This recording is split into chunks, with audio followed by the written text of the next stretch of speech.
Hello दोस्तों, कैसे हैं आप लोग। उम्मीद करता हूं कि आप लोग अच्छे होंगे। तो दोस्तों, मेरा नाम है मिराज अंसारी और आप देख रहे हैं अंधेरा डर टीवी। तो दोस्तों, आज फिर से लेके आ चुके हैं एक खौफनाक स्टोरी जो कि भूतिया हवेली पर है।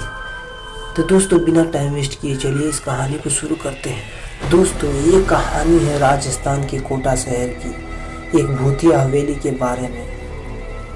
ये हवेली राजा महाराजा के समय में बनाई हुई थी, लेकिन पिछले 18 सालों से इस हवेली में आज तक कोई भी रहने के लिए नहीं आया है।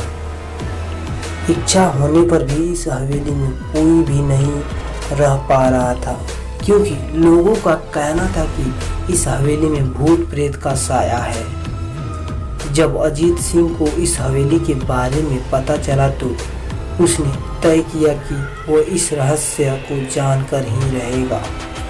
क्यों लोग इस हवेली में नहीं रह पा रहे हैं। उसने मजबूत इच्छा शक्ति से हवेली में रहने की पूरी तैयारी कर ली। जब उसने हवेली के अंदर जाने के लिए पैर आगे बढ़ाए तो दरवाजे पे किसी अनजान व्यक्ति ने उसे रोक लिया और नज़दीक जाके बोले, कौन है आप और किधर जा रहे हो।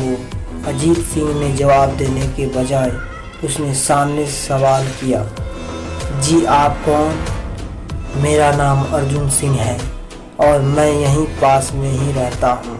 अजीत सिंह ने कहा, ओ अच्छा, मैंने सुना है कि यह एक भूतिया हवेली है और यहाँ कोई नहीं आ पाता है, इसलिए मैं इस हवेली में एक दिन रुकने का फैसला किया है।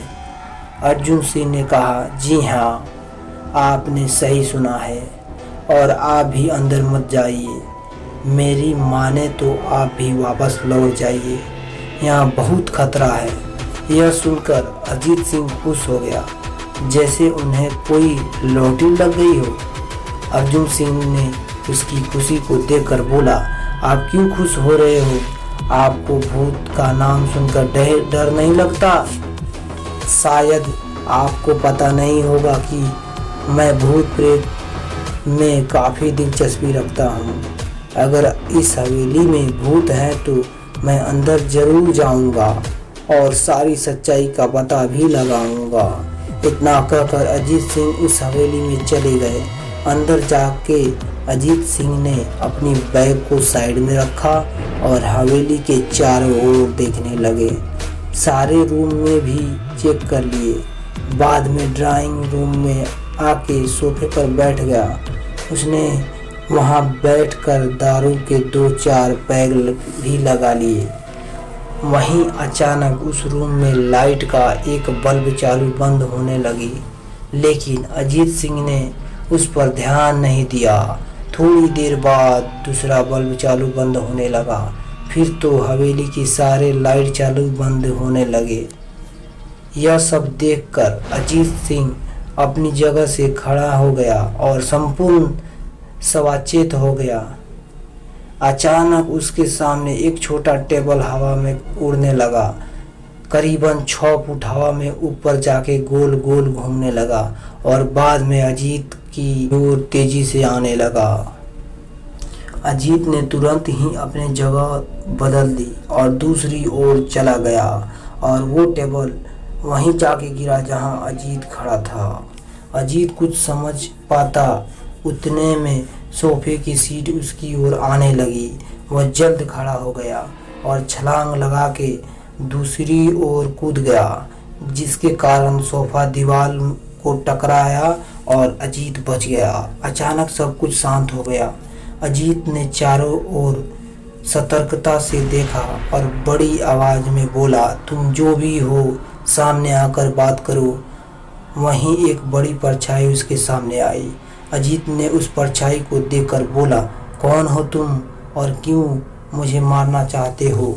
परछाई, तुम्हारी भूल के कारण। अजीत ने बोला, मेरी भूल, मैंने कौन सी भूल की। परछाई ने बोला, इस हवेली में आने की भूल। मैं किसी को भी इस हवेली में खुश नहीं देख सकता। अजीत, लेकिन क्यों।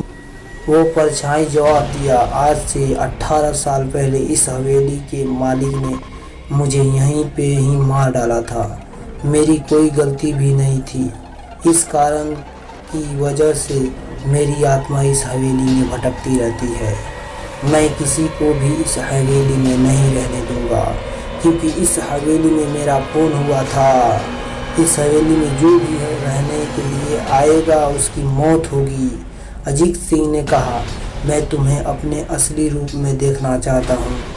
तुम्हें मारने से पहले मैं तेरी यह इच्छा अवश्य पूरी करूँगा। और उस परछाई ने एक भयानक दरमियान रूप ले लिया। उसका चेहरा इतना भयानक था कि अजीत भी एक क्षण के लिए डर गया था, लेकिन दूसरी ही क्षण में उसने अपने आप पर काबू पा लिया। बाद में उसने अपनी जेब में से सफ़ेद पाउडर निकाला और उस भूत के ऊपर फेंक दिया। भूत के ऊपर पाउडर पड़ते ही वह जलने लगा। बड़ी बड़ी ज्वालाएं उठने लगी और बहुत ज़ोर ज़ोर से चिल्लाने लगा और बाद में पूरी तरह से जल गया। उसके बाद अजीत सिंह ने चैन की सांस ली और वहीं पे सो गया। दूसरे दिन सुबह जब अजीत को सही सलामत हवेली से बाहर आते देख अर्जुन को आश्चर्य हुआ। अर्जुन ने अजीत से पूछा, तुम कैसे जिंदा हो? जब अजीत ने अर्जुन को कल रात को घटी घटना को पूरी तरह बताया और बोला, अब यह हवेली भूतिया हवेली नहीं रही। दोस्तों, आपको यह कहानी राजस्थान के कोटा की भूतिया हवेली कैसी लगी? प्लीज़ हमें कमेंट करें और ज़रूर बताएं और चैनल को भी सब्सक्राइब करें। मिलते हैं किसी अन्य कहानी में। धन्यवाद।